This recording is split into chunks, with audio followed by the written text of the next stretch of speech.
جوانی میں تسبیح کی عادت ڈال لو. سمجھتے ہو؟ نہیں آ رہی سمجھ میں؟ جوانی میں کیا عادت ڈال لو؟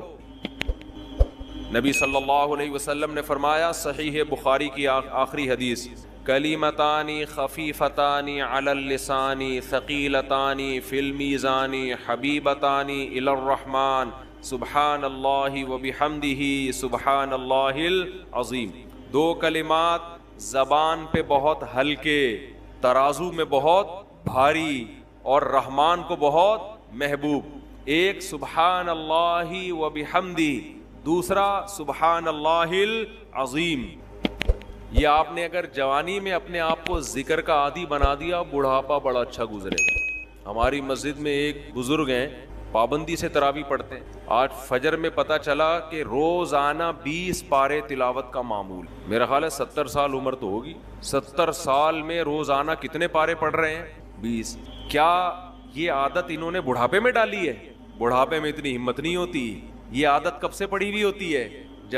جوانی میں روز 20 نہیں پڑھتے ہوں گے، 2 پڑھتے ہوں گے، 3 پڑھتے ہوں گے. لیکن جیسے جیسے عمر بڑھ رہی ہے وہ تعداد کم ہونے کے بجائے بولو وہ شوق بڑھتا چلا جا رہا ہے. عین ممکن ہے کچھ دنوں کے بعد یا چند سالوں کے بعد صحت اجازت نہ دے، عین ممکن ہے، لیکن شوق تلاوت کا کم ہونے کے بجائے بڑھے گا. اور اللہ اجر کس پہ لکھے گا؟ شوق پہ. حدیث میں آتا ہے کسی کا کوئی معمول تھا، صحت خراب ہونے کی وجہ سے معمول چھوٹ گیا تو اللہ اس کے اعمال میں وہ نیکی لکھتے رہتے ہیں. جیسے کسی نے ہمیشہ رمضان میں روزے رکھے ہوں، بڑھاپا آ گیا، شوگر، بیماریوں کی وجہ سے روزہ نہیں رکھ پا رہا، تو اب یہ تھوڑی کہ اللہ اس کا اجر ضائع کریں گے. اللہ کہیں گے تو نے ہمیشہ رکھے ہیں، اب مجبور ہے تو میں تیرے اعمال میں روزے لکھتا چلا جاؤں گا. تو آج آپ نے اپنے آپ کو میرے بھائی اللہ کا تھوڑا تھوڑا اللہ کا ذکر کی عادت ڈالو. میں نہیں کہہ رہا آپ سے زیادہ نہیں ہوتا تو وحشت نہ تھوڑا کر لو.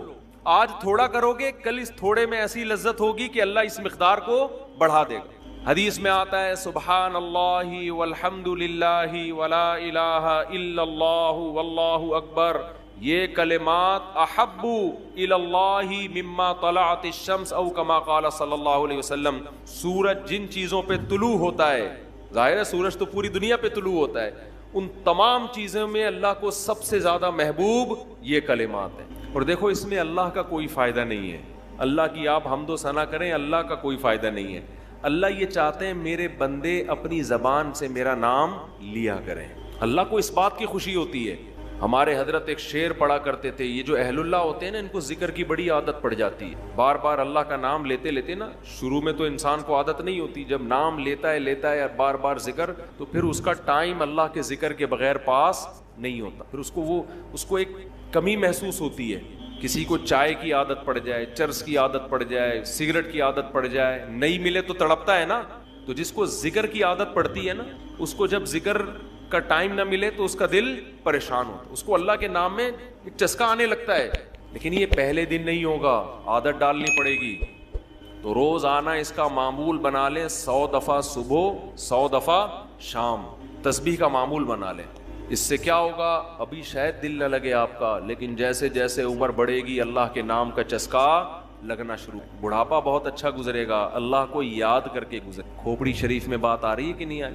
اور اگر ہر وقت دنیا کے تذکرے کرتے رہنا، ہر وقت ویڈیو گیم لے کے بیٹھے ہوئے پب جی کھیل رہے ہیں، سانپ والا تو سانپ والا ختم ہو گیا، اب آ رہا ہے سانپ والا. نوکیا میں آتا تھا سانپ لمبا ہوتا جا رہا ہے، اس کو پتہ نہیں فضول ٹائم ویسٹ کر رہے ہو. ہم پریشان ہوتے ہیں یار، ہمارے پاس کاموں کو نمٹانے کا ٹائم نہیں ملتا. ہم تو چاہ رہے کاش یہ دن 24 گھنٹے کے بجائے 48 گھنٹے کا ہو جائے. اور لوگ کیا کر رہے ہیں کہ وہ باقاعدہ ارادہ کر کے ضائع کر رہے ہیں ٹائم. ہمارے تو کام نہیں نمٹتے. جب ہم رات کو سونے کے لیے لیٹتے ہیں تو کہتے ہیں یار آج کا دن بھی گزر گیا اور کام ویسے کے ویسے ہی. اور ادھر باقاعدہ ارادہ کر کے جو ہے نا ٹائم ضائع کیا جا رہا ہے کہ چلو ٹائم ویسٹ کرتے ہیں. ایسی چیز میں ٹائم گزر جائے نا جو ذہنی تفریح کا ذریعہ بنے تو بھی ٹھیک ہے. گپ شپ لگا لو دوستوں کے ساتھ بیٹھ کر. یہ کیا ہے یار، دماغ کو خامخواہ کا تھکا رہے ہو بیٹھ کے. تو اگر پب جی کھیلنے کی عادت ڈال لی تو جاؤ گوروں کا بڑھاپا دیکھو. اولڈ ہاؤس میں بڑھاپے میں سنوکر کھیلتے ہیں، کیرم بورڈ کھیلتے ہیں، لڈو کا نہیں مجھے پتا، یہ چیزیں کھیل رہے ہوتے ہیں بڑھاپے میں. اور ہمارا بوڑھا بڑھاپے میں ایک دن میں 20 پارے ختم کر رہا ہے. سمجھتے ہو کہ نہیں؟ وہ نماز میں دل بہلا رہا ہے، وہ تہجد میں اس کا ٹائم گزر رہا ہے. کوئی ویڈیو نہ بنائے, لکھا ہوا ہے نا. تو یہ کیسی عجیب بات ہے, آپ جائیں وہاں. ایک صاحب نے مجھے کہا کہ میں نے یورپ میں بڈھی عورتوں کو دیکھا, بڈھی عورتیں 5-6 بڈھی عورتیں بیٹھی ہوئی اور جوا کھیل رہی ہیں, تاش کھیل رہی ہیں. کہہ رہے مجھے یاد آیا یار ایک ہماری بوڑھی ہیں, ہماری بوڑھی عورتیں مصلے پہ بیٹھی ہوتی ہیں, اللہ اللہ کر رہی ہوتی ہیں, آخری وقت اللہ کا نام لے کے گزار رہی ہوتی ہیں, اور ایک ہی بڑھیاں ہیں اور کیا کھیل رہی ہیں, تاش کے پتے. اچھا لگتے ہیں بڑھاپے میں یہ. ہمارے بوڑھے کو دیکھو, آدمی کا دل چاہتا ہے اس سے دعا کروائے کہ بابا جی میرے بھی سر پہ ہاتھ رکھ. جو تاش کھیل رہی ہو بیٹھ کے, اس بڈھی سے دل چاہے گا؟ اسے تو آدمی نصیحت کرے گا کچھ اور کر لے.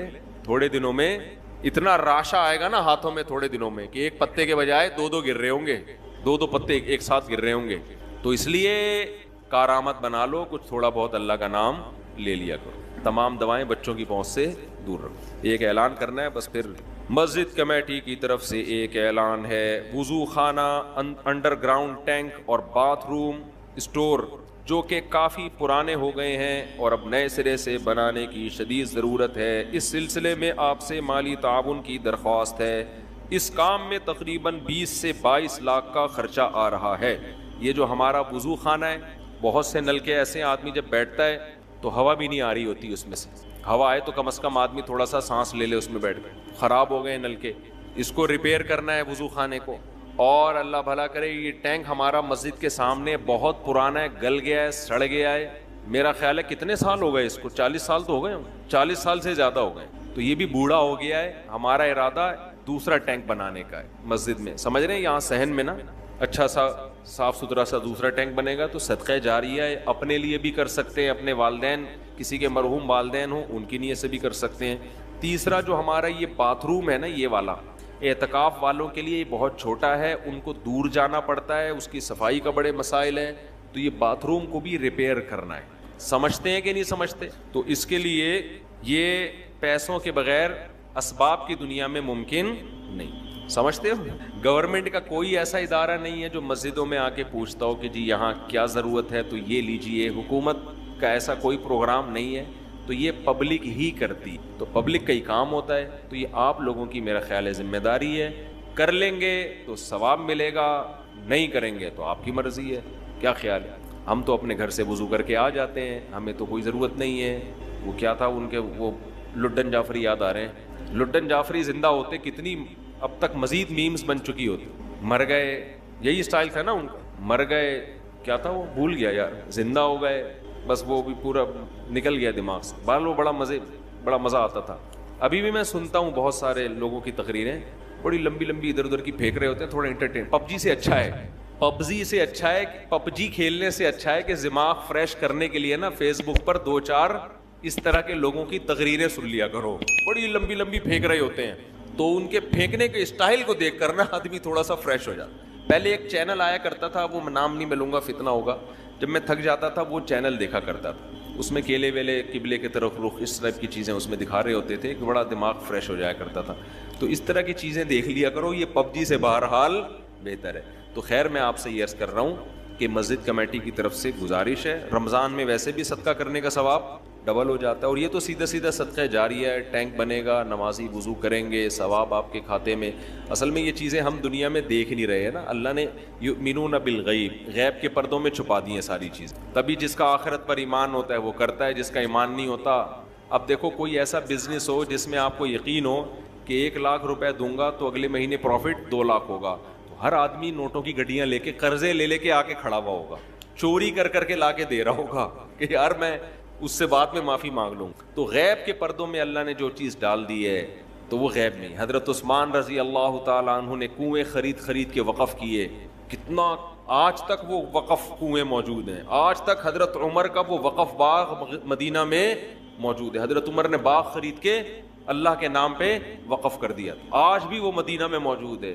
دیکھو کتنی بڑی تجارت, وہ سب ثواب کس کو مل رہا ہے؟ حضرت عمر کو. نبی نے فرمایا جس نے ایک درخت لگایا اور مر گیا, جب تک اس درخت سے انسان تو دور کی بات, چرند پرند بھی کھائیں گے نا, اللہ کی مخلوق کو فائدہ ہو رہا ہے نا, پرندوں کو بھی. آپ نے فرمایا اللہ اس کے اجر کو بھی ضائع نہیں کرے گا, کیونکہ اللہ بخیل نہیں ہے. اللہ کیا ہے؟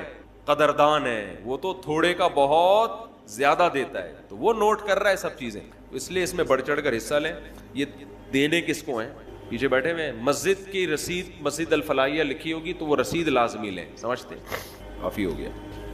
اچھا بھائی یہ پرچی کسی نے بھیجی ہے, وہ ہندو تھے, انہوں نے اسلام قبول کیا ہے, کہہ رہے ہیں آپ کے بیانات بھی سنتا ہوں, مولانا طارق جمیل صاحب کے بیان سن کر ان سے متاثر ہو کر اسلام قبول کیا ہے. تو یہ چونکہ بہت سارے غیر مسلموں کا مسئلہ ہے جو انہوں نے پوچھا ہے کہ اگر گھر میں کہتے ہیں میں شو کر دوں گا تو بڑے مسائل کھڑے ہو جائیں گے, گھر والوں کو بہت تکلیف ہوگی, خاندان میں مسائل ہیں, تو میں اپنے اسلام کو کیا چھپا سکتا ہوں؟ دیکھیں اس خوف سے چھپانا کہ گھر والوں کو پتہ چل گیا تو ان کو درد ہوگا, تکلیف ہوگی, یہ تو کوئی شرعی عذر نہیں ہے. جب میں نے دوسری شادی کی تھی میرے سارے خاندان کو بہت تکلیف ہوئی تھی, سب کو ہوتی ہے. تو اب آپ پہلی شادی کریں تو بھی تکلیف ہوتی ہے آج کل. آپ اگر پہلی ٹائم پہ کر لیں نا تو سب کو تکلیف ہوتی ہے. ابھی کوئی عمر تھی تمہاری شادی کرنے کی, لوگ اس طرح بات کر رہے ہیں. تو اگر آپ نے اسلام قبول کیا ہے, آپ بتائیں گے تو گھر والوں کو تکلیف ہوگی اس سے, تو یہ کوئی شرعی عذر نہیں ہے. ان کا تکلیف ہونا غلط ہے بھائی, کیوں ہو رہی ہے. لیکن اگر آپ کو یہ خطرہ ہے کہ اس تکلیف کی وجہ سے وہ آپ کو ٹارچر کریں گے, ماریں گے, قتل کر سکتے ہیں, یا بہت زیادہ ماریں گے, پیٹیں گے, بہت زیادہ آپ پہ ذہنی دباؤ آپ کو دیں گے, تو پھر ایسی صورت میں شریعت نے اجازت دی ہے کہ آپ اپنا اسلام چھپا سکتے ہیں. الا من اکرہ وقلبہ مطمئن بالایمان, قرآن کی آیت ہے کہ جس کو زبردستی مجبور کیا جائے کفر پر, تو دل میں اگر وہ ایمان لے آتا ہے تو ایسی شدید مجبوری میں زبان سے وہ اپنے ایمان کو چھپا سکتا ہے. یہ بہت سارے غیر مسلموں کے ساتھ مسئلہ ہے آج کل. میں نے بتایا تھا کچھ دن پہلے بھی کچھ ہندو آئے تھے نا, ہندو فیملی آئی تھی مسلمان ہوئی, ان کے ساتھ بھی یہی مسئلہ. جو بھی ایک بچہ مسلمان ہو, بچہ تو نہیں یعنی 18 20 22 سال اس کی عمر ہوگی, وہ بھی اس کے ساتھ بھی یہ ٹینشن کہ اس کو مار رہے ہیں, پیٹ رہے ہیں گھر والے. تو ہندوؤں میں یہ شاید زیادہ ہوتا ہے, عیسائیوں میں میرا خیال ہے اتنا نہیں ہوتا. عیسائیوں میں بھی بہت مسلمان ہوتے ہیں.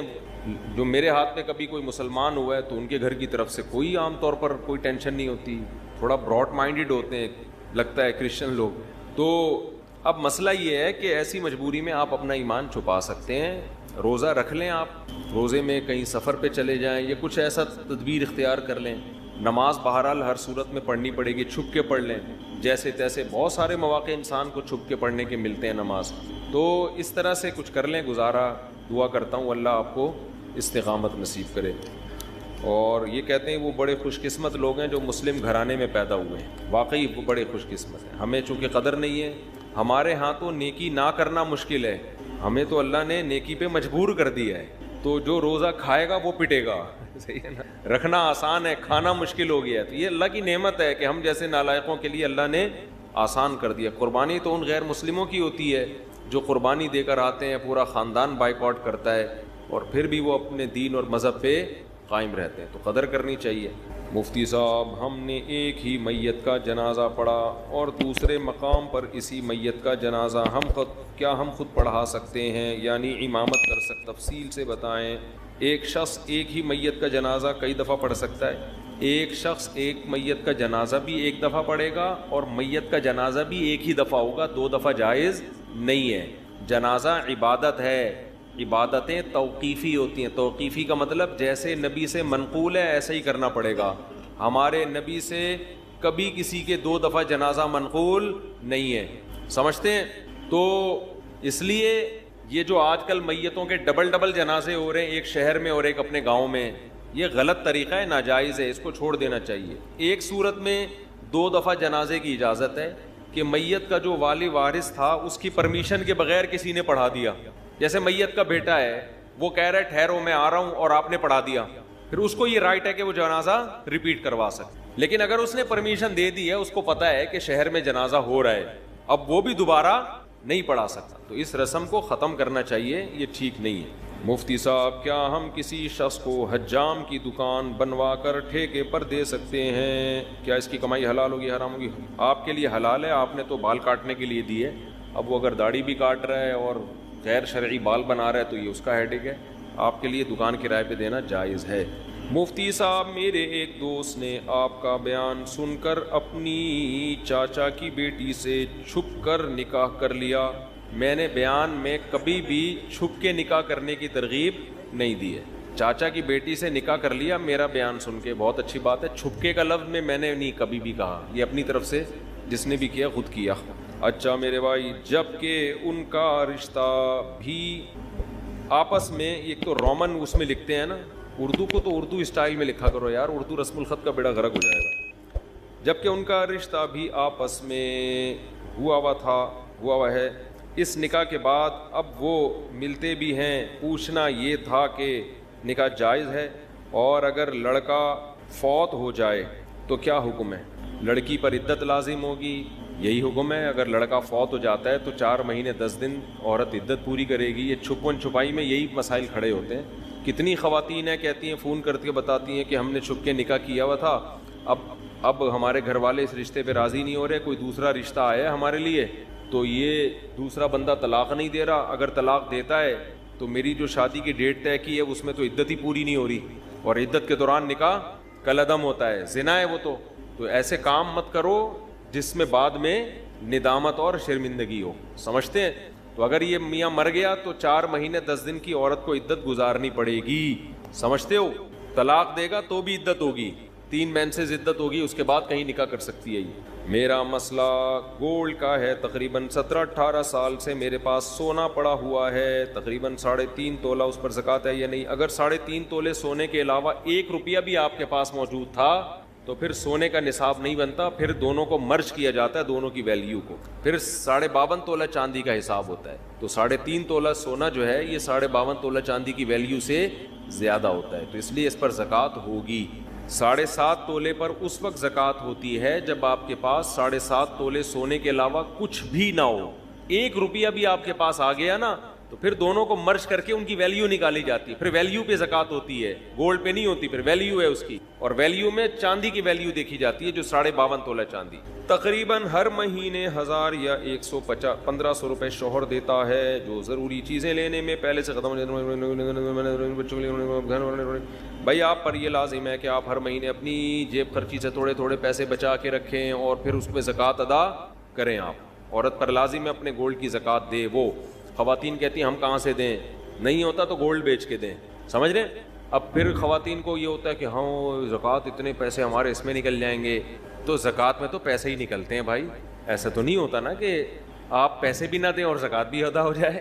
سونا جب رکھا ہوا ہے تو اس کا یہ اللہ کی طرف سے حکم ہے, ورنہ تو لوگ غیر مسلم کیا کرتے ہیں, اتنے گولڈ بعض مالداروں نے جمع. چائنا میں وہ ملیشیا میں نے چائنیز کا قبرستان دکھایا تھا.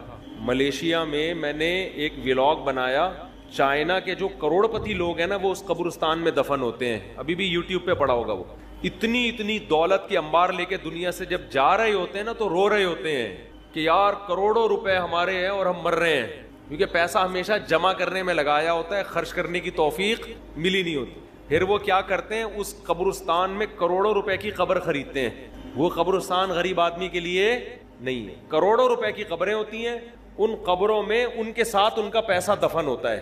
یہ میں نے پورا ولاگ بنا کے ڈالا تھا کہ دیکھ لو عبرت کی آنکھیں, کہ اگر دنیا میں پیسے سے اس گولڈ سے محبت ختم نہیں کی نا تو یہ مرتے ہوئے ختم. ابھی جو پورا بیان یہی چل رہا تھا نا, یہ پھر مرتے ہوئے ختم نہیں ہوتی, پھر مرتے ہوئے دل چاہتا ہے قبر میں لے جاؤں میں کسی طرح.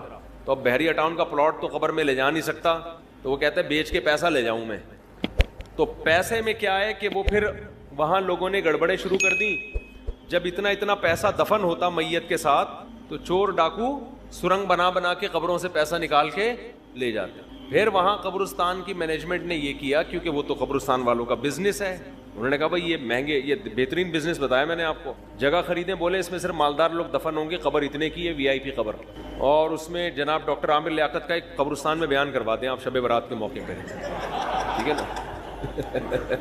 تو پھر دیکھو اس قبر کی ویلیو دیکھو کتنی ہوگی, تو دبا کے بکے گا وہ, تو قبریں بکیں گی نا, اور آپ بیٹھے بیٹھے کروڑ پتی بن جاؤ گے.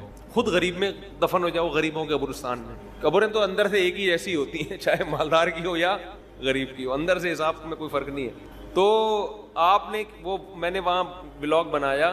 اب کیا ہے کہ وہاں چوروں نے وہ کرنسیاں نکالنا شروع کر دی, تو پھر انہوں نے یہ حل سوچا اس کا کہ قبرستان کی انتظامیہ نے ایک نئی کرنسی نکالی جو مارکیٹ میں چلنے والی نہیں ہے, لیکن وہ نئی کرنسی آپ کو اس کرنسی کے بدلے میں ملے گی اور وہ آپ کے ساتھ قبر میں دفن. تو میت کو یہ حسرت پوری ہو گئی کہ میں اپنا پیسہ اپنے ساتھ لے کے جا رہا ہوں. تو اس لیے اس دنیا کی محبت دل سے نہ نکالی نا تو بہت ہی برے ہو جاؤ گے. اس لیے خواتین نے گولڈ رکھا ہوا ہے, خوشی خوشی زکوٰۃ دیا کرو, خوشی خوشی. اللہ ہم سے دیکھو گورنمنٹ کو کتنا ٹیکس دیتے ہیں یار, خوشی سے نہیں دیتے, زکوٰۃ سے کئی گنا زیادہ گورنمنٹ ٹیکس لیتی ہے ہم سے, اور اس کے بدلے میں دیتی سوائے نعرے اور سوائے وعدوں کے کچھ بھی نہیں ملتا ہمیں. جتنا ہم گورنمنٹ کو ٹیکس دیتے ہیں نا, کیا اس کے بدلے میں ہمیں فری علاج ملتا ہے؟ بولتے کیوں نہیں؟ کیا تعلیم ملتی ہے؟ گورنمنٹ اسکولوں میں تعلیم تو دیکھ لو, کھڑکیاں ہی نہیں ہیں تو تعلیم کہاں سے ہوگی؟ دروازے نہیں ہیں, ڈیسک نہیں ہے, اسکول ہی نہیں ہوتا بعض دفعہ تو اور بچوں کے الاؤنس بھی جا رہے ہیں اور سب کچھ جا رہے ہیں. کتنا ٹیکس گورنمنٹ کو لوگ دیتے ہیں. دینا چاہیے, میں منع نہیں کر رہا آپ کو. اللہ آپ سے صرف 2.5% مانگ رہا ہے, اور دے اس کے بدلے میں بارشیں بھی وہ برسا رہا ہے, گندم بھی وہ پیدا کر رہا ہے, خربوزے بھی وہ پیدا کر رہا ہے, پکوڑے بھی وہ کھلا رہا ہے, ملائی اور پراٹھے بھی وہی کھلا رہا ہے, دودھ بھی وہ پلا رہا ہے. اتنا دے رہا ہے کہ میں تو کہتا ہوں اللہ اگر تو ہم سے کہتا کہ 2.5% رکھو اور 97.5% دے دو تو بھی کم تھا. سارا تیرا ہی تو دیا ہوا ہے, خوشی خوشی دیا کرو بھائی زکوٰۃ. ہمارے شیخ حضرت مفتی رشید احمد صاحب رحمہ اللہ کو ایک دفعہ خیال آیا کہ اپنا سارا پیسہ صدقہ کر دیں, بس صرف تھوڑے سے اتنے پیسے رکھیں جو مہینے میں کھانے پینے کے لیے, گیس بجلی کے بل کے لیے چاہیے, باقی سارا صدقہ. پھر حضرت فرماتے ہیں میں نے سوچا اگر سارا صدقہ کر دوں گا غریب ہو جاؤں گا, پھر زکوٰۃ تو مجھ پہ فرض ہوگی نہیں, زکوٰۃ ادا کرنے کا مزہ پھر آئے گا نہیں. تو اتنا رکھو کہ زکوٰۃ فرض ہو اور زکوٰۃ ادا کریں, اس کا اپنا مزہ ہے. زکوٰۃ کا فطرانہ الگ چیز ہے, قربانی کا الگ مزہ ہے, یہ الگ الگ عبادتیں ہیں نا. زکوٰۃ تو اسلام کا رکن ہے بھائی, یہ تو خوشی سے خواتین کو چاہیے, سونا ہے خوشی خوشی دیا کرے زکوٰۃ. بعض خواتین کے ایسے منہ بنے ہوئے ہوتے ہیں, ہائے اتنی ساری زکوٰۃ دیں کہاں سے, شوہر اتنے 100 روپے دیتا ہے مہینے کے, 1000 روپے دیتا ہے. بھائی آپ کو جب پتہ ہے آپ نے زکوٰۃ نکالنی ہے سال میں تو آپ جیب خرچی سے بچانا شروع کریں. نہیں ہے تو سونا بیچیں, بیچ کے کسی انسان کو تھوڑی دے رہے ہیں آپ, کس کو دے رہے ہیں؟ جس نے اس سونے کو پیدا کیا. اور اللہ تو اتنا غنی ہے, اتنا غنی ہے. دیکھو جب کوئی کروڑ پتی سیٹھ آپ کے گھر میں آ جائے, کسی غریب کے گھر میں, غریب آئے نا, اس کو کھلاتے ہوئے آدمی سوچتا ہے کہ ضائع ہی ہو رہا ہے, اس کا آؤٹ پٹ کچھ بھی نہیں نکلے گا, اس کو میں جتنا کھلاؤں گا یہ تھوڑی کھلائے گا, اس کے بعد تو دھیلا نہیں ہے. مالدار آدمی کے لوگ خوشی میں دعوت کرتے ہیں, غریب بھی ہو خوب خوب کھانے کھلائے گا, اس کو پتا ہے اتنا بڑا سیٹھ ہے یار, اس کو آج کھلا دو, قرضہ لے کے کھلا دو, کیونکہ جب یہ کھلائے گا نا تو پھر یہ بڑا ہٹو بچوں قسم کا کھلائے گا. تو اللہ سے زیادہ مالدار کوئی نہیں ہے بھائی. خزائن السماوات والارض, سارے خزانے اس کے پاس, اور اللہ سے بڑا دل بھی کسی کا نہیں ہے. تو اللہ کہہ رہا ہے 2.5% دے دو, 2.5 کے بجائے 5% دے دو بھائی, 10% دے دو. اللہ لے رہا ہے, اللہ, اس کو ضرورت بھی نہیں ہے. فقہا نے لکھا ہے, کتنی خوبصورت بات, ہم جب اصول فقہ پڑھتے ہیں نا اس میں فقہا نے لکھا ہے کہ زکوٰۃ اصل میں جب آپ غریب کو دیتے ہیں تو یہ غریب کو نہیں, یہ کس کو دے رہے ہیں؟ اللہ کو. غریب اللہ کی طرف سے وکیل بن کے قبضہ کرتا ہے. نہیں ہے بات سمجھ؟ آپ نے پیسے دینے ہیں, کسی کو پیسے دینے ہیں نا, مدد کرنا چاہ رہے ہیں, تو وہ اپنا نمائندہ بھیجتا ہے, یار میں بندہ بائک پہ بھیج رہا ہوں, اس کو پکڑا دے. تو آپ اس بندے کو پکڑا دیتے ہو نا, اور فون کر کے بتاتے ہو بھائی میں نے تیرے بندے کو پیسے دے دیے, اب میں بری ذمہ ہو گیا ہوں, تو جان تیرا بندہ جان. تو دیے اصل میں بندے کو نہیں ہوتے, دیے کس کو ہوتے ہیں؟ اس آدمی کو. اس بندے کو تو آپ جانتے بھی نہیں, لیکن آپ اس کو اس لیے دے رہے ہو کہ اس نے اس بندے کو اپنا نمائندہ. ارے جب آپ پیزا منگواتے ہو تو بائک والے کو پیسے دیتے ہو نا, بائکیا والے کو, تو کیا بائکیا والے نے پیزا دیا ہے؟ وہ اس سے پیزا خریدا ہے آپ نے, اس کے پیزے کا بزنس ہوتا تو بائک کیوں چلا رہا ہوتا وہ بھائی. تو اصل میں تو پیزا کمپنی کو پیسے دے رہے ہو آپ, لیکن پیزا کمپنی نے کہا ہے کہ یہاں رش لگانے کی ضرورت نہیں ہے, بائکیا والے کو پکڑا دو, وہ ہمیں ہی دے دے گا. تو آپ بائکیا والے کو جانتے بھی نہیں ہو جو پیزا لے کر آیا, آپ کہہ رہے بھائی تیرا میرا کوئی, مجھے کمپنی نے بولا اس کو دے دو تو میں تجھے دے رہا ہوں, ورنہ میں تجھے کہ جانتا بھی نہیں ہوں. زکوٰۃ میں یہی فلسفہ ہے, ہم نہ غریب کو جانتے ہیں نہ ہماری غریب سے کوئی سلام دعا. اللہ نے کہا مجھے دو, من ذا الذی یقرض اللہ, کون ہے جو مجھے قرضہ دے گا. اور اللہ اس کو قرضہ کہہ رہے, قرضہ, لون چاہیے, لون. ارے کوئی محلے کا سیٹھ یا ناظم آ کے آپ سے لون مانگے, آپ کا سر پوری دکان آپ کی خدمت میں حاضر ہے, نہیں یار سمجھ میں تو رہنے دو بھائی. آپ کو پتا ہے یار سیٹھ آدمی لون لے رہا ہے, یہ تو بھاگے گا بھی نہیں, اس کے لیے ان کی کیا ویلیو ہے, بڑھ چڑھ کے دو گے. بعض دفعہ سیٹھ گھر میں پٹوا بھول کے آ جاتا ہے, پیٹرول پمپ پہ کوئی آدمی گیا لینڈ کروزر لے کے پیٹرول ڈلوا رہا ہے, رکشے والا جائے گا نا, رکشے والا, پیٹرول پمپ والا فری میں نہیں دے گا اس کو پتا ہے اگر فری میں ڈال دیا نا یہ واپس پیسے کبھی بھی نہیں دے گا, یہ بھاگ جائے گا. لیکن اگر کوئی علاقے کا ناظم کوئی لینڈ کروزر میں جا رہا ہے, کوئی جناب کوئی بڑی گاڑی میں جا رہا ہے, جیب میں پیسے بھول گیا, پیٹرول پمپ والا کہے گا سر آپ کوئی پیسوں کی فکر نہ کریں, اس کو پتہ ہے یہ اتنا مالدار آدمی یہ پیسے لے کے کہاں بھاگے گا, بلکہ اس سے میرے تعلقات اور اچھے ہو جائیں گے, یہی ہوگا نا, اور اچھے تعلقات ہو جائیں گے. تو اللہ بھائی ہمارے پیسے لے کے بھاگے گا بھی نہیں, معاذ اللہ, نقل کفر نہ باشا, اور اللہ کو ہمارے پیسوں کی ضرورت بھی بالکل بھی نہیں ہے. تو اللہ نے کہا کہ مجھے کون ہے جو قرضہ دے گا, اور اللہ نے بتا دیا میں بڑھا کے واپس کروں گا اس کو. یہ قرضہ میں بڑھا کے, سودی لین دین اللہ سے جائز ہے, اللہ نے اپنے اور بندوں کے لیے سود کو حلال رکھا ہوا ہے, آپس میں سود کو کیا کر دیا ہے, حرام. اللہ نے کہا میرے سے, اور بڑھاؤں گا بھی, تھوڑا سود نہیں لگاؤں گا, بڑھاتا چلا جاؤں گا اس کو میں. تو اس میں تو انسان کو چاہیے دل کھول کے دے. اللہ نے کہا اب عرش پر میرے پاس آ کے مجھے پیسہ پکڑانے کی ضرورت نہیں ہے, گلی محلے میں تمہیں کچھ نظر آ جائیں گے غریب لوگ, فی الحال ان کو پکڑا دو.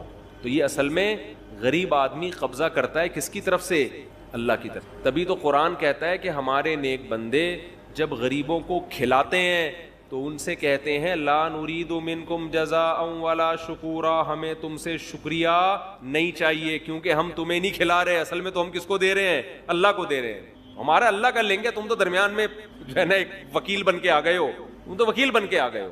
پیزا والے کو آپ نے پیسے پکڑا دیے بائک والے کو, اب آپ کہہ رہے ہیں پیزا ایسا تھا ویسا, وہ کہہ رہا ہے مجھے کیا پتا کیسا تھا, بھائی تو کمپنی میں جا کے کمپلین کر, میں نے تو ان کا پیزا تم تک پہنچایا ہے, تمہارے پیسے وہاں تک پہنچائے. تو غریب بھی یہی کہے گا, اہل ایمان جب غریب کو کھلاتے ہیں کہتے ہیں ہمارا تمہارا کیا, ہم تو اللہ کے لیے تمہیں کھلا رہے ہیں, بھائی اللہ آخرت کی سختی ہم سے دور کرے گا. تو اس لیے خواتین کو بھی چاہیے خوش دلی کے ساتھ زکوٰۃ دیا کریں, کیونکہ خواتین کو بھی جنت میں جانا ہے, ٹھیک ہے نا. یہ جنت اللہ نے صرف آدمیوں کے لیے نہیں بنائی ہے. اور حدیث میں آتا ہے اتقوا النار ولو بشق تمرہ, عورتوں کو خاص اللہ نے خطاب کیا کہ جہنم کی آگ سے بچو اگرچہ آدھی کھجور صدقہ کر کے. تو صدقہ کیا کریں, کچھ نہیں ہے تو آدھی کھجور صدقہ کر دیا کریں, تو خوش دلی کے ساتھ زکوٰۃ دیا کرو بھائی, ورنہ وہی ہو جائے گا اتنا جمع کر کر کے پھر ایک دن دل چاہے گا کہ یار یہ سارا مال لے کے میں قبر میں کس طرح سے اتر جاؤں. خرچ کرو. ہم نے تو بڑے علماء کو دیکھا ہے جب عمر بڑھ جاتی ہے تو ویسے ہی سب دے دلا کے کہہ رہے یار ہلکے پھلکے ہی دنیا سے جاؤ, اب جائیدادیں بھی بانٹ دیتے ہیں. لیکن میں آپ کو مشورہ دیتا ہوں پورا مال کبھی بھی نہ بانٹنا, اولاد آج کل بگڑ جاتی ہے. بعض لوگوں نے دل بڑا کر کے سب کچھ بچوں کو بانٹ دیا, جس دن بچوں کو سب کچھ مل گیا اس دن بچوں نے باپ کو ابا سمجھنا. یہ ایسے کیسز سامنے آئے ہیں تو کچھ چیزیں تجربے کی ہوتی ہیں. تو اس لیے بعض دفعہ آدمی بڑھاپے میں میرے بیان سن کے دوسری شادی کا اس کو خیال آتا ہے, لیکن وہ ساری جائیدادیں پہلے تقسیم کر چکا. اب وہ کہے گا اب بچوں سے پیسے کس منہ سے مانگے, بچوں سے کہے بیٹا مجھے پیسے چاہیے, ابا کڈنی کا آپریشن کرنا ہے, ابا دل کا ہم دینے, ابا کہہ رہے ہیں میں نے شادی کرنی ہے, بچے کہتے ہیں یہ نہیں ہوگا. تو اس لیے دل نہ لگاؤ, بس سمجھ رہے ہو. میرا دوست جو کہ کینسر کا مریض ہے, اس کی خوشی آپ سے ملاقات کی ہے, اگر آپ اپنے قیمتی وقت سے کچھ ہمارے بھائی کے لیے دے دیں. بھائی مجھے جی ہندو بھائی بھی جو مسلمان ہوئے ہیں یہ بھی ملاقات کرنا چاہ رہے ہیں, یہ بھی تو ابھی تو میں نے تراویح بھی رات کو سنانی ہوتی ہے, دہرانا بھی ہے.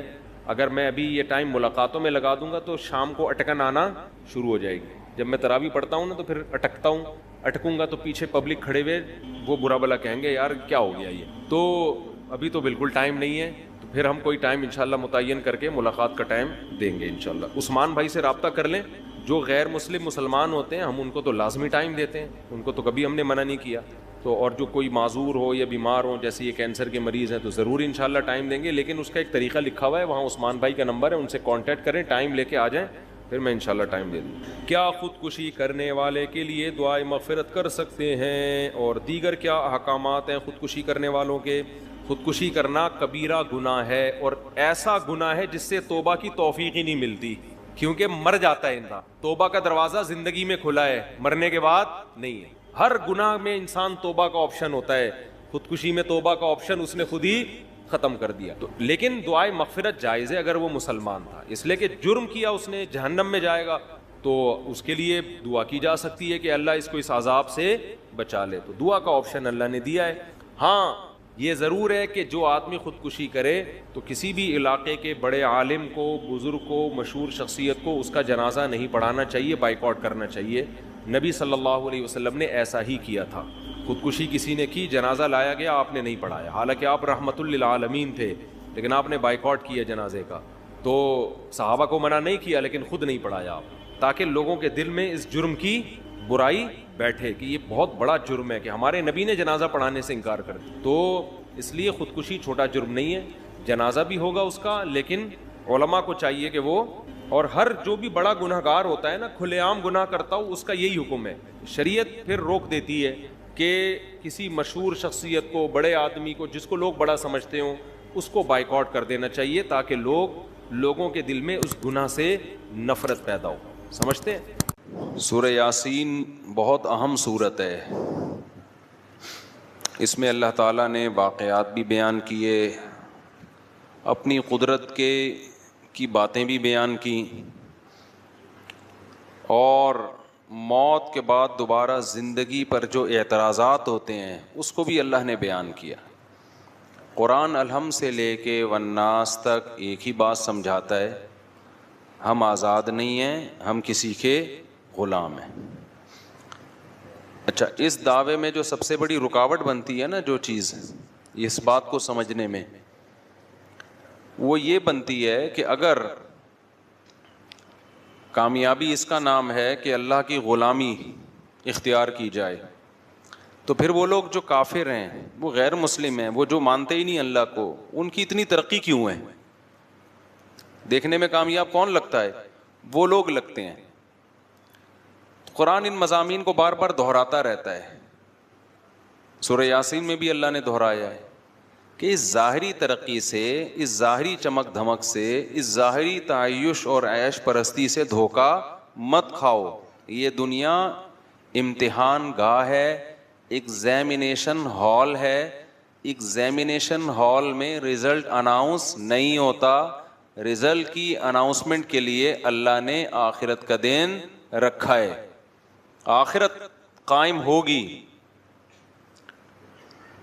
تو اس کے لیے اللہ نے عقلی دلائل بھی دی. عقلی کا مطلب وہ دلائل جو کھوپڑی میں آتے ہیں, اور نقلی دلائل کہتے ہیں جو نقل, یعنی جو واقعات ہیں کہ کیسے کیسے پیغمبروں نے قوموں پہ محنت کی ہے, لیکن ان قوموں نے کیسی نالائقیاں ان کے سامنے کی اور کیسا ان کا برا انجام ہوا.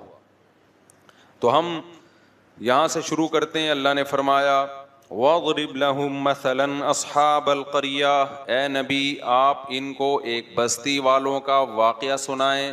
یہ حضرت عیسیٰ علیہ السلام کے دور کے قریب کی کوئی بستی ہے. اِذْ جَاءَهَا الْمُرْسَلُونَ, ان بستی والوں کے پاس پیغمبر آئے. اللہ نے 2 پیغمبروں کو بھیجا, قوم نے انکار کیا. فَعَزَّزْنَا بِثَالِثٍ, دونوں کو اللہ نے طاقت دی تیسرے کے ذریعے بھی. 3 پیغمبر ہو گئے. بنی اسرائیل میں نا ایک ایک وقت میں کئی پیغمبر آئے ہیں, کئی پیغمبر آئے ہیں. فَقَالُوا إِنَّا إِلَيْكُمْ مُرْسَلُونَ, کہنے لگے ہمیں کس کی, تمہاری طرف. ان پیغمبروں نے ان کو کیا کہا؟ وہ جواب میں کہنے لگے مَا أَنْتُمْ إِلَّا بَشَرٌ مِثْلُنَا, تم تو ہماری طرح کے انسان ہو. میں بار بار کہتا ہوں, جتنے بھی اہل اللہ گزرے ہیں, جتنے بھی پیغمبر گزرے ہیں, جو سچی مچی کے اللہ والے تھے نا, سب کو یہی تانے دیے گئے کہ آپ ہماری طرح کے انسان, آپ کھاتے ہیں, آپ نارمل لائف گزارتے ہیں, آپ سوتے ہیں, صبح اٹھتے ہیں اور پراٹھے کھا رہے ہیں, ٹھیک ہے نا, انڈوں پہ مرغی کو بٹھا کیوں رہے ہیں آپ, سوئمنگ کیوں کر رہے ہیں. تو بار بار بزرگی کا یہ تصور کہ وہ عجیب سی مخلوق بن کے انسان گھومنا شروع کر دے, پتہ ہی نہیں چلے یہ مریخ سے آیا ہے یا اسی زمین کی پیداوار ہے. ایسے پیر و مرشد میں نے دیکھے ہیں, اللہ کی پناہ, جس جگہ بیٹھے ہیں کئی سالوں سے وہیں بیٹھے ہوئے ہیں. پولیس آ کے اٹھاتی ہے, تھوڑا سا ہل لو, اب ان کے وقار کے خلاف ہے چلنا. ایسے بیٹھے ہوئے ہیں بزرگ بن کے, شاید مر چکے ہوں, انتقال ہو گیا ہو, ویسے ہی بیٹھے ہوئے ہوں. زمین کھانا شروع کر دیتی ہے, چپک گئے اندر, پولیس بھی نہیں اٹھا سکتی ان کو. تو بزرگ کا یہ مطلب ہرگز نہیں ہے. بزرگ کسے کہتے ہیں؟ الا ان اولیاء اللہ لا خوف علیہم ولا هم يحزنون الذین آمنوا وکانوا یتقون. عقیدہ صحیح کر لو اپنا اور کبیرہ گناہوں سے توبہ کر لو, بزرگ بن گئے, اور کچھ کرنے کی ضرورت نہیں ہے.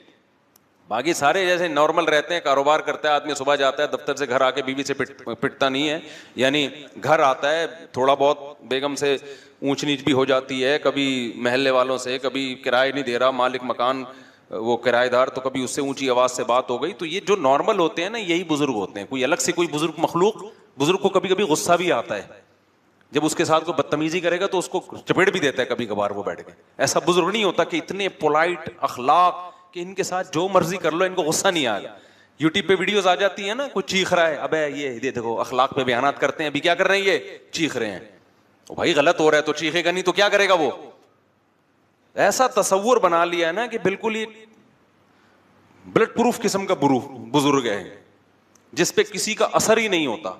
بلٹ پروف ہوتی ہے نا گاڑیاں, بم کا اثر نہیں, تو ان پہ کسی کی زبان کا اثر ہی نہیں ہوگا, ان کو کبھی بھی غصہ نہیں آئے گا. ایسا بالکل بھی نہیں ہے. ہمارے جب نبی صلی اللہ علیہ وسلم کو بھی جب بہت زیادہ کوئی غلط بات ہوتی تھی آپ کو غصہ بھی آتا تھا. ہاں بار بار غصہ آنا ہر وقت ایسے جیسے توے پہ بیٹھا ہوا ہے, یہ ٹھیک نہیں ہے. اچھا بھائی, تو انہوں نے کہا آپ تو ہماری طرح کے انسان ہیں. قالوا ربنا يعلم انا الیکم لمرسلون قالوا انا تطیرنا بکم. جب بھی پیغمبروں نے جا کے دعوت دی ہے نا تو ہوا یہ کہ خوشحال قوموں میں پیغمبر گئے تو اللہ کی طرف سے ان قوموں پہ آزمائشیں آنا شروع ہوئیں, قحط سالی شروع ہو گئی کہ شاید اب یہ توجہ کریں اللہ کی طرف. ان کے مالوں کا نقصان ہونا شروع, تو انہوں نے یہ نقصان بھی پیغمبروں کے کھاتے میں ڈال دیا. معاذ اللہ تمہاری نحوست ہے, معاذ اللہ, تم جب سے آئے ہو تو یہ معاملات ہو رہے ہیں. جیسے بہو جب نئی گھر میں آتی ہے اور اتفاق سے مالی اسباب کم ہو جائیں تو ساس کس پہ ڈال دیتی ہے, بہو کی نحوست. حالانکہ عین ممکن ہے بہو کے ساتھ ظلم کی نحوست ہو. کیا خیال ہے, ظلم ہو رہا ہو, اس کی وجہ سے اللہ نے مال میں برکت ختم. تو کسی کی وجہ سے کوئی نحوست نہیں ہوتی. حدیث میں صاف ہے لا طیرہ, کوئی نحوست نہیں ہے.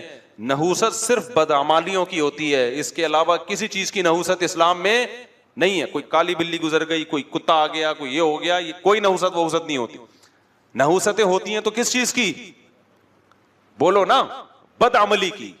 بہو آنے سے اگر ظلم رزق گیا ہے تو اس کا مطلب اس کے ساتھ کوئی زیادتی ہو رہی ہے بہو کے ساتھ. ساس کے جاتے ہی ایک دم رزق کے دروازے کھل گئے تو ساس پہ نہ ڈالو کہ اس کی وجہ سے نہیں کھل رہے تھے, یہ گئی ہے تو کھل گئے دروازے. نہ نہ نہ بھائی, کوئی نیکی آپ نے کرنا شروع کر دی ہوگی, سمجھتے ہو, تو نہ ساس پہ ڈالو نہ بہو پہ ڈالو. یہ آج کل بہت ہو رہا ہے کہ اس کے آتے ہی یہ ہو گیا. ابے بھائی وہ ویسے ہی ہو گیا تھا, اتفاق سے وہ اسی ٹائم پہ آ گئی.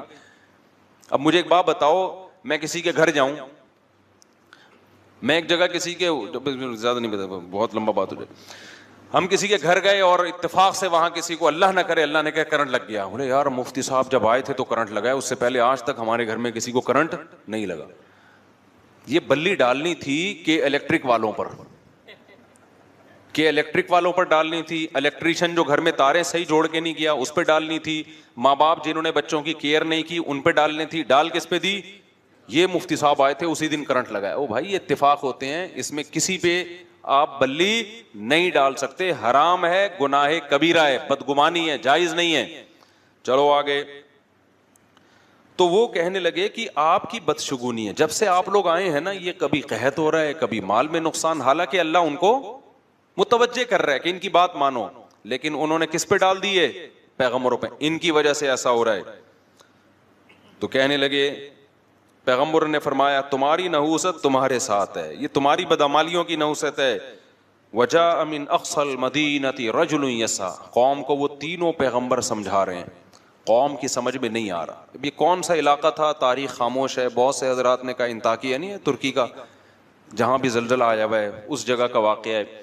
اور ایک قبر بھی تھی وہاں پہ, میں جب چند سال پہلے گیا تھا تو وہ اس شخص کی قبر بتائی جاتی ہے, من اقصى المدینة رجل یسعى. قرآن کہتا ہے شہر کے کنارے سے ایک شخص دوڑتا ہوا آیا, تو وہ جو دوڑتا ہوا شخص آیا نا اس کی قبر بھی وہاں پر ہے. اب حقیقت ہے یا نہیں ہے, لیکن مشہور ہے کہ یہ اسی کی قبر ہے, مگر زلزلے میں وہ سب مٹی ہو گئے, وہ ساری تاریخی چیزیں ختم ہو گئی ہیں زلزلہ بھی جو انطاکیہ میں آئے. تو قرآن کہتا ہے کہ شہر کے کنارے سے ایک شخص دوڑتا ہوا آیا, قال یا قوم اتبعوا المرسلین, کہنے لگا اے میری قوم یہ پیغمبر ہیں, ان کو فالو کرو, ان کا انکار مت کرو. کیسا جذبہ تھا اس میں. اس کو جب یقین ہو گیا نا یہ پیغمبر ہیں, تو قرآن کہہ رہا ہے وہ چلتا ہوا نہیں آیا بلکہ دوڑتا ہوا. جو مبلغ ہے نا اس میں یہ جذبہ ہونا چاہیے کہ میں جلد سے جلد اپنی قوم کو جہنم کے عذاب سے بچا لوں، اس میں تاخیر نہ کروں. اس کا یہ جذبہ تھا.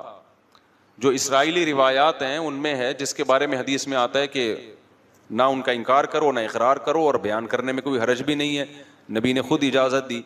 تو تورات اور انجیل میں بھی ہے نا اس طرح کے واقعات. تو حبیب نجار اس کا نام ہے. نجار کہتے ہیں بڑھئی کو، بڑھئی کا کام کیا کرتا تھا، جس کو کیا کہتے ہیں ابے آج کل انگلش میں کیا کہتے ہیں، کارپینٹر. کارپینٹر تھا، نام اس کا حبیب تھا. تو وہ دوڑتا ہوا آیا اور کہنے لگا اے میری قوم، پیغمبروں کی اتباع کرو. اتبعوا من لا يسألكم اجرا وهم مهتدون. دیکھو ان کے اندر دو ایسی چیزیں ہیں جس سے پتہ چلتا ہے کہ یہ واقعی پیغمبر ہیں. نمبر ایک، ان کی باتیں بالکل ٹھیک ہیں، یہ توحید کی دعوت دے رہے ہیں، زنا سے بچنے کی دعوت دے رہے ہیں، شراب سے بچنے کی دعوت دے رہے ہیں. اچھا ایک اور اہم پوائنٹ، بعض دفعہ باتیں تو ٹھیک ہوتی ہیں، لیکن میں بار بار ایک بیان میں کہتا ہوں نا، بیان میں ایک بات کہ بات ٹھیک ہوتی ہے لیکن اصل مقصد اپنا منجن بیچنا ہوتا ہے کہ نہیں ہوتا. جیسے بس والا جب بس میں چڑھتا ہے، بس میں جب آپ سفر کرتے ہیں، ایک بندہ چڑھتا تھا، ہمیں اب پتہ نہیں چڑھتے ہیں کہ نہیں چڑھتے. پہلے زمانے میں وہ پہلے نماز کی ترغیب دے گا، درود و سلام کا نذرانہ پیش کرے گا، پھر وغیرہ وغیرہ بہت ساری، آخر میں چندہ مانگنا شروع، یا پھر اپنی وہ ٹافی بیچنا کہ گلے کو صاف کرتی ہے، پھیپھڑوں کو آرام پہنچاتی ہے. 5 روپے کی ٹافی ہے اور ٹی بی ختم کر دے گی، پھیپھڑوں کا کینسر ختم کر دے گی. تو قیمت صرف کیا ہے؟ تو وہ لوگ بھی شروع میں وہ درود بھی پڑھ رہا ہوتا ہے، نماز روزے کی ترغیب بھی، باتیں ساری صحیح کر رہا ہے، لیکن مقصد کیا ہوتا ہے اس کا؟ اپنا منجن. تو بعض دفعہ مذہب کا لیبل لگایا جاتا ہے، باتیں ساری صحیح ہوتی ہیں، لیکن پیچھے کیا ہوتا ہے؟ آپ کا مفاد، ریاست چاہیے یا پیسہ چاہیے ہوتا ہے. تو کتنا عقل مند تھا وہ شخص جو بڑھئی کا کام کرتا تھا، لیکن اس نے کہا ہے میری قوم، یہ 2 صفات ان میں ایسی ہیں جن سے صاف پتہ چلتا ہے کہ یہ سچے لوگ ہیں، یہ جھوٹے نہیں ہیں. نمبر 1، یہ تم سے کوئی اجر کا مطالبہ نہیں کر رہے، اس دعوت میں ان کا دنیا کا کوئی فائدہ نہیں ہے، بلکہ پوری قوم کی مخالفت. اس سے پہلے قرآن میں ہے کہ انہوں نے کہا کہ ہم آپ کو پتھروں سے مار کے ہلاک کر دیں گے. یہ دھمکیاں مل رہی تھی ان پیغمبروں کو، رجم کریں گے. سمجھ رہے ہو کہ نہیں سمجھ رہے؟ یعنی ایسے ہی قتل نہیں کریں گے، زمین میں گاڑ کے پتھروں سے مار کے ہلاک کر دیں گے اگر دعوت سے پیچھے نہیں ہٹے. اور وہ پھر بھی اپنی دعوت سے پیچھے نہیں ہٹے. تو اس شخص نے کہا کہ دیکھو اتنی بڑی موت کی دھمکی، اور وہ دھمکی پر غالب بھی ہے کہ یہ عمل کریں گے کیونکہ قوم زیادہ ہے. یہ کتنے ہیں؟ یہ تو تھوڑے سے ہیں. اتنی بڑی دھمکی، نہ ان کا پیسوں کا مفاد، نہ ان کو عہدہ چاہیے، نہ ریاست چاہیے، اور وَهُمْ مُهْتَدُونَ، اور بات بھی ان کی کیا ہے؟ درست ہے. خود بھی پھر اس پر خود بھی عمل کر رہے ہیں. تو ایسے لوگوں کی اتباع کیوں نہیں کرتے؟ سمجھ میں آ رہی ہے کہ نہیں آ رہی ہے؟ آج کے حالات میں ان آیتوں کو اپنے اوپر منطبق کریں. علماء آپ سے کیا کہتے ہیں بھائی کہ نماز پڑھو اور ہمیں 50 روپے دیا کرو ہر نماز کے. کیا ہو گیا میرے بھائی؟ 50 روپے دیا کرو. علماء یہ کہتے ہیں کہ روزہ رکھو اور ہر مولوی کو ایک روزے کے 100 روپے. کوئی فائدہ ہے آپ کے روزہ رکھنے سے مولوی صاحب کو یا علماء کو؟ کوئی فائدہ ہے؟ تبلیغ والے کہتے ہیں سہ روزے کے لیے نکلو. تو کیا مطلب؟ جب نکلو گے تو گوشت سستا ہو جائے گا تبلیغ والوں کا، یہ ٹماٹر سستے ہو جائیں گے اس سے؟ کوئی اپنا کوئی کچھ، وہ کہتے ہیں اپنا پیسہ لگاؤ. ہم بھی اپنا پیسہ لگا کے ہی آئے ہیں آپ کے گھر میں دعوت دینے کے لیے. تو بھائی علماء کا کوئی فائدہ نہیں ہے. آپ شراب چھوڑ دو، آپ زنا چھوڑ دو، عورتیں پردہ کر لیں، آپ رمضان کے روزے رکھ لو، آپ حج فرض ہو جائے تو حج کر لو، آپ داڑھی رکھ لو. علماء کا اس میں کوئی فائدہ نہیں ہے. تو پھر کیوں فالو نہ کیا جائے؟ تو اس شخص نے آگے کہا وَمَا لِيَ لَا أَعْبُدُ الَّذِي فَطَرَنِي، مجھے کیا ہو گیا کہ میں اس خدا کی عبادت نہ کروں جس نے مجھے پیدا کیا. یہ پیغمبر اپنی عبادت پہ تھوڑی ہمیں لے کر آ رہے ہیں. ایک ایک لفظ جو ہے نا سمجھنے کا ہے سورہ یاسین کا. یہ پیغمبر ہمیں اپنا غلام نہیں بنا رہے، ہمیں اپنی عبادت پہ نہیں لا رہے. یہ نہیں کہہ رہے کہ ہمارے ہاتھ چوما کرو، ہمیں سجدہ کیا کرو. نا نا نا نا نا، یہ انٹروڈکشن کس کا کروا رہے ہیں؟ اللہ کا، جس نے پیدا کیا. کہہ رہے ہیں اس کی عبادت کرو. عیسائیت جو تباہ ہوئی ہے نا، اس میں ایک بڑا مسئلہ کیا ہوا؟ جب کوئی جرم کرتا، پادری نے کہا میرے ہاتھ پہ آ کے توبہ کرو گے اور جرمانہ بھرو گے تو گناہ معاف ہوگا، ورنہ نہیں. حالانکہ عیسیٰ ابن مریم کی یہ تعلیمات نہیں تھی. عیسیٰ ابن مریم کی وہی تعلیمات تھی جو قرآن میں ہے. وَمَن يَعْمَلْ سُوءًا أَوْ يَظْلِمْ نَفْسَهُ ثُمَّ يَسْتَغْفِرِ اللَّهَ. گناہ کر کے خدا کو نہ, بھائی آپ نماز کے بعد مجھ سے ملیے گا, وہ جو بیٹھے ہوئے ہیں نا, ٹھیک ہے, تو گناہ کر کے اللہ نے کیا فرمایا, گناہ جو کرتا ہے ناراض کس کو کیا ہے, اللہ کو. تو مولوی کے ہاتھ پہ توبہ استغفار کرنے کی ضرورت نہیں ہے. گناہ کر کے ناراض کس کو کیا, اللہ کو. تو کس کے پاس جائے گا, اللہ کے پاس. تبھی ہم لوگوں سے منع کرتے ہیں, بھائی اپنے گناہ آ کے ہمارے سامنے بیان نہ کیا کرو. ہاں علماء نے ایک بات لکھی ہے, کوئی گناہ اگر چھوٹ نہیں رہا نا, عادت پڑ گئی ہے, تو عادت چھڑوانے کے لیے کسی سے اصلاح لینی پڑتی ہے انسان کو. جیسے شراب کی عادت پڑ گئی تو آپ ڈاکٹر کو بتاتے ہو نا جی عادت پڑ گئی ہے, تو ڈاکٹر گائیڈ کرے گا بھئی یہ ہے, یہ آلٹرنیٹ ہے, ایسے کرو. تو ایسے ہی کسی گناہ کی عادت پڑ جائے تو کسی عالم کو اس غرض سے بتانا کہ حضرت مجبور ہو گیا ہوں, چھوٹ نہیں رہا, آپ کوئی ایسا طریقہ بتا دیں جس سے یہ گناہ چھوٹ جائے. یہ جائز عمل ہے, اس کا اس سے کوئی تعلق نہیں. لیکن علماء نے کہا ہے کہ وہ بھی جب بتایا جائے, جب پہلی دفعہ میں نہ بتایا جائے. پہلی دفعہ میں کوشش کرو خود ہی چھوڑ دو. اگر 2-3 دفعہ ہو گیا ہے پھر بتاؤ لازمی, کسی سے ہدایت لو, کیونکہ اس کا مطلب آپ سے نہیں چھوٹ رہا وہ گناہ. تو اب آپ کو کسی مرشد سے, کسی شیخ سے, کسی مینٹور سے آپ کو پوچھنا پڑے گا کہ بھئی یہ عادت پڑ چکی ہے تو مجھے کوئی ایسا طریقہ بتائیں جس سے میری یہ عادت چھوٹ جائے. جیسے ہوا ہے, اور بہت سارے لوگوں کے گناہ چھوٹے ہیں جنہوں نے اہل اللہ سے تعلق قائم کیا. لیکن اصل کیا ہے, وَمَن يَعْمَلْ سُوءًا, قرآن کہہ رہے جو بھی گناہ کرے گا, ثُمَّ يَسْتَغْفِرِ اللَّهَ, پھر اللہ سے توبہ استغفار کرے, اے اللہ معاف کر دے, میں نے تجھے ناراض کیا, یجد اللہ غفور الرحیما, وہ اللہ کو غفور بھی پائے گا اور رحیم بھی. اس کے لیے کسی مذہبی رہنما کے پاس جانے کی ضرورت نہیں ہے. یہ بندہ اور اللہ کا بیچ میں کوئی واسطہ نہیں ہے, اللہ اور بندے کا معاملہ ہے. تو یہ تعلیم حضرت عیسیٰ کی بھی تھی, لیکن انہوں نے مذہبی رہنماؤں کو ایسا باپ بنا دیا نا کہ جی ان کے سامنے آ کے, بھائی یہ کیا لگتا ہے کہ اس کے سامنے کیوں بتائیں, نافرمانی پادری کی تھوڑی ہوئی ہے, کس کی ہوئی ہے, خدا کی ہوئی ہے. تو آپ جانو, خدا جانے, خدا کو بتاؤ جا کے.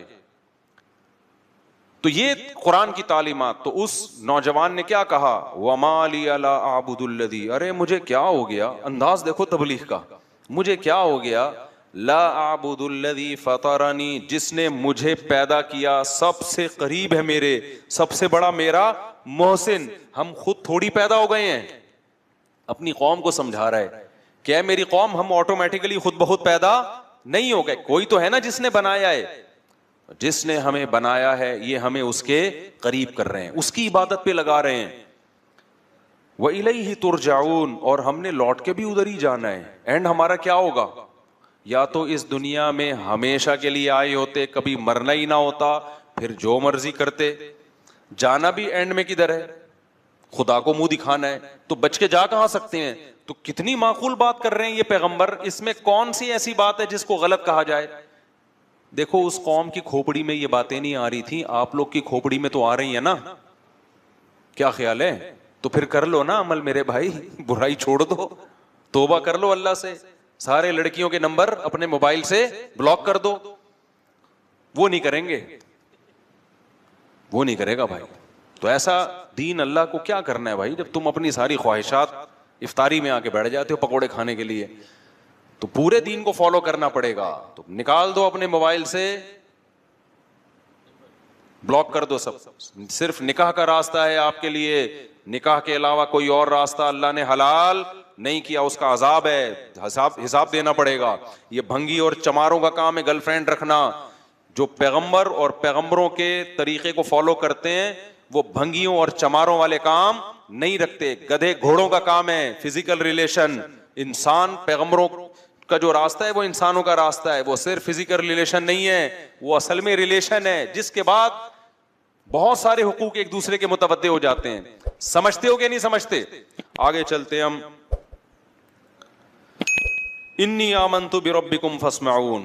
تو اس شخص نے کہا کہ اے میری قوم, میں اس خدا پر, شروع میں اس نے اپنے ایمان کو ظاہر نہیں کیا, اپنے ایمان کو چھپا کے نا اپنی قوم کو دعوت دی کہ بھئی ایسے کو ہم کیوں نہ مانیں.